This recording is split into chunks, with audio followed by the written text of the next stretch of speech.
Something pretty shocking just happened on live TV, and you need to see it for yourself.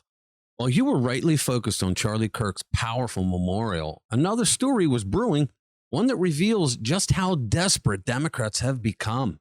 One of the things that you'll see is that Ilhan Omar's latest meltdown on live TV may be the clearest sign yet that the political tide is turning in America, and they're starting to realize it. In this video, we'll expose her contradictions, highlighting the backlash she's now facing, and show you why her career and her parties may be collapsing faster than anyone ever expected. Let's get into it. Hey guys, welcome back to RPW Media. If you like our videos already and you haven't done so, you should become a subscriber to the channel. You can hit that notification bell, smack the like button, because it helps us get our message out to more people, and you will get notified every time we come out with a new video. Thank you very much. All right, something is happening in America. The legacy media and Democrats are beginning to panic for reals.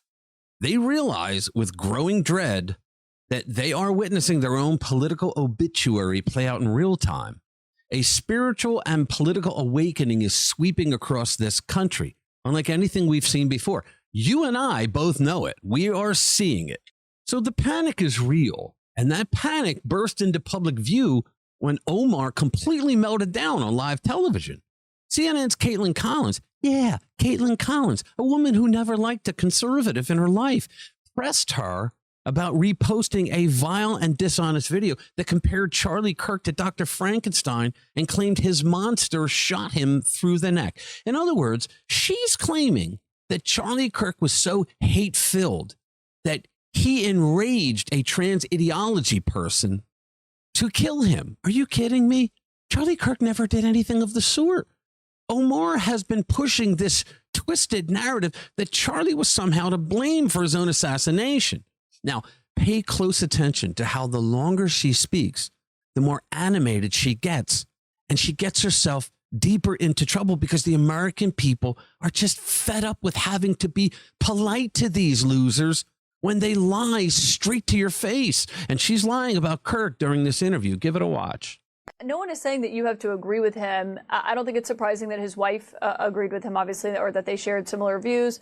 I just think that what people looked at it is, you know, the day after his shocking death, that his views were being litigated in that way. No one's saying you have to lionize him. But we were responding to the people who were lionizing him. She's full of crap. From the minute that it happened, the leftists out there, non-political, they're like non-politicians, they just immediately came out and started saying, yay, dancing, singing, jumping up and down for joy, right, laughing about it. Now, the politicians came out, they're a little more polished. They came out and started saying things like, oh, it's a terrible thing, and there's no such thing as political violence. But, and then he went on a tirade about Kirk. I was not going to have a debate on Charlie. Because you would lose? We were responding to the people who wanted the debate on Charlie. Listen to this. I put out a tweet right when he was killed that political violence is wrong and that we should work everything within our power to end the gun violence in this country. None of us were interested in litigating his life. How about you guys stop demonizing conservatives because you don't agree with them politically? You are the people.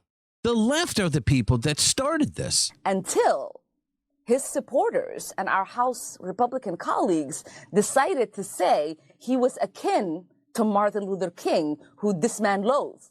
So how does she know he loathed him? You invited us into that debate that you wanted to have. Nonsense. That you said Charlie was always interested in. And so you cannot get upset. You can't be mad if people then hold that mirror and say, but here's really who he was.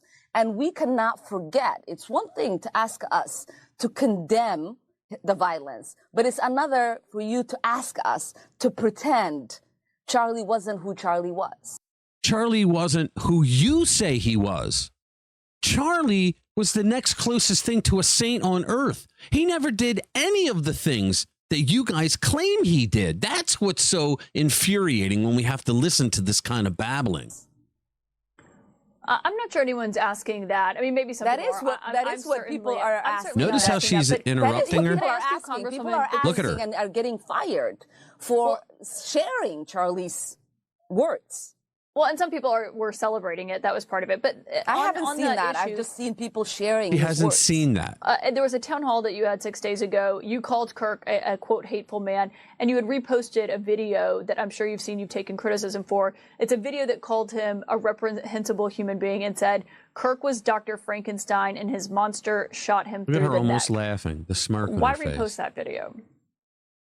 Because there were a lot of things in the video that I did agree with. Obviously, we share videos. We don't have to agree with every single word. But I do believe he was a reprehensible, hateful man. Like, that is my view of the words that he has said about every single identity that I belong to. He didn't believe that we should have equal access to anything. He never once uttered anything so absurd, ever. He also just didn't even believe I could be smart enough. I could have thoughts that could be equal to a white man. He never, ever said anything like that remotely either. Where are we missing this conversation about who this man was and the things that he said? How do you not find that reprehensible, Caitlin? She's losing it. I mean, think about it. When Collins challenged her, Omar claimed she wasn't trying to lionize Kirk, but said others dragged her into the debate about this. And then she doubled down, calling him reprehensible, hateful man, accusing him of bigotry and sexism, and trying to portray herself as the victim of his words. Are you kidding me? She even mentioned that people on the right started likening him to MLK and claimed Charlie loathed MLK. Really? I submit to you that Omar cannot find a single instance in which Charlie Kirk said a bad thing about Martin Luther King Jr. It's impossible. And other news people, like real news people, should call her out on that. They should be continually calling for her to prove that Charlie Kirk loathed Martin Luther King Jr. Everything these reprobates say about Charlie Kirk is leftist pablum that is invented by removing exculpatory evidence from their clips. It's like someone saying, if you hit me with your bike, I'm going to punch you in the face. And then they come out with the clip that removes the part where he says, if you hit me with your bike. This is what liberals and leftists and Democrats, oh my, do all the time. And we never have a media that is going to jump on them for that. So you have millions of chucklehead leftists who believe it's true, and it's nothing but bullstein. But here's where no one on cable fake news gets it right. The more Omar talked, the more she condemned herself.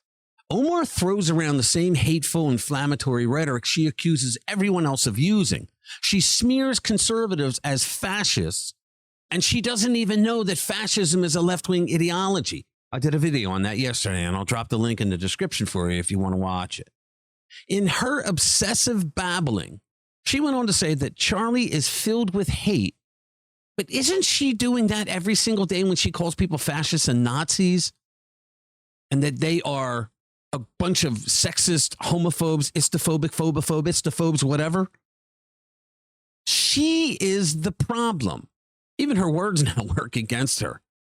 Omar spends just about every day accusing Republicans of fascism and authoritarianism that nobody can really see.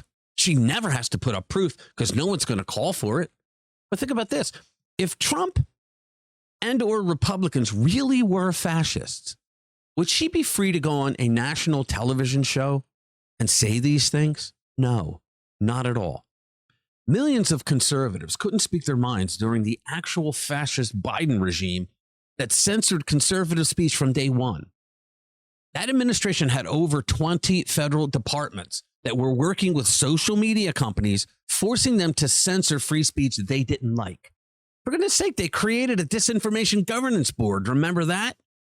Now comes the backlash. President Trump, God love him, has openly called Omar scum.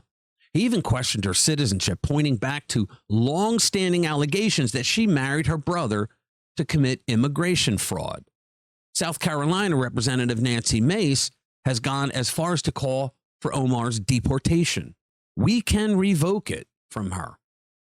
And a resolution to censure her failed by just one vote because we have this Republican Party prank known as rhinos who sided with the Democrats. But momentum is not on her side. It is against her. And here's the thing. Since her comments about Charlie Kirk's assassination, her approval ratings have collapsed nationwide.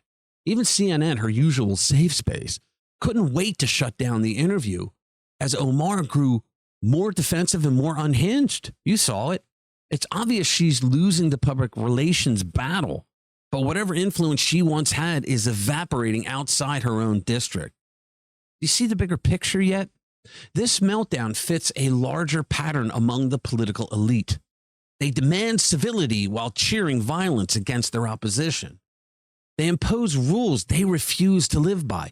They shield themselves from the very standards they expect everyone else to uphold. Omar is the perfect example of this.